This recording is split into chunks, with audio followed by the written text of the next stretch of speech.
Баршаларыңызға сәлем. Бүгін мен сіздерге өте дәмді, ең керемет рецепт сәбізді рулеттің рецептісін ұсынатын боламын. Бұл сәбізді рулет өте керемет болып шығады. Міндетті түрде жасап көріңіздер. Сіздерге ұнайды деген ойдамын. Видеоны толық көріңіздер. Оны жасау үшін бізге жарты килограмм сәбіз қажет. Осы сәбізімізді біз енді үккіштен өткіземіз. Яғни біз оны ең үлкен үккіштен өткізетін боламыз. Яғни осылай өткіземіз. Біз үккіштен өткізіп болдық. Енді бізге қажет заттар: үккіштен өткізілген сәбіз, аскөк, плавочный сыр, майонез, твердый сыр, мендегі эмер сыры болды. Одан кейін сары май, және де 3 жұмыртқаның ақ уызы, одан кейін 3 жұмыртқаның сары уызы. Осы заттар қажет болады. Оны енді біз сковородқа, яғни табамызды алып, табамызға сары майымызды саламыз, және де сұйық май қосамыз. Одан кейін үккіштен өткізілген сәбізімізді қосып, жақсылап араластырамыз. Бетін жауып, шамамен 15-20 минут пісіреміз. Яғни жұмсарғанша пісіретін боламыз. Осы уақытта біз аскөгімізді тураймыз. Аскөгімізді жақсылап жуып тазалап, 4 бұрышты бөліктерге бөлеміз. Дәл осылай бір келкетіп бөлетін боламыз.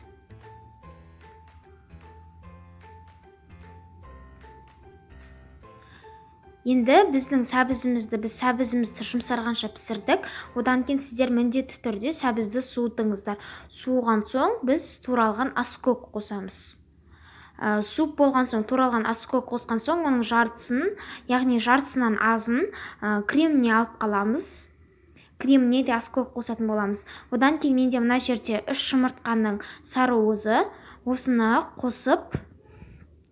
толық қосып, жақсылап араластырамыз. Біркелкі болғанша араластырамыз. Міне біз араластырдық. Енді бұған біз шым-шым тұз қосамыз. Яғни көз мөлшермен қосатын боламыз.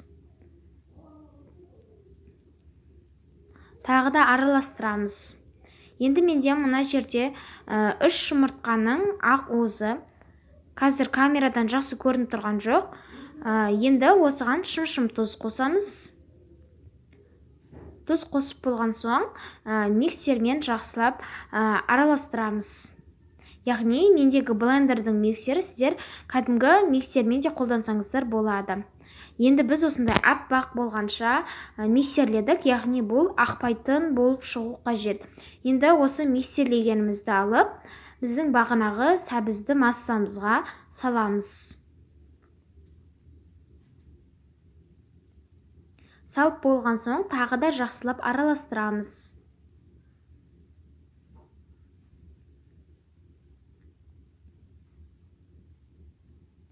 Міне дәл осылай біркелкі болғанша араластырдық. Енді оған қара бұрыш қосамыз. Азғантай ғана қосып, тағы да араластырамыз. Осындай консистенцияда болып шығу керек, немесе бұдан да сұйық консистенцияда болса да бола береді. Жақсылап араластырамыз.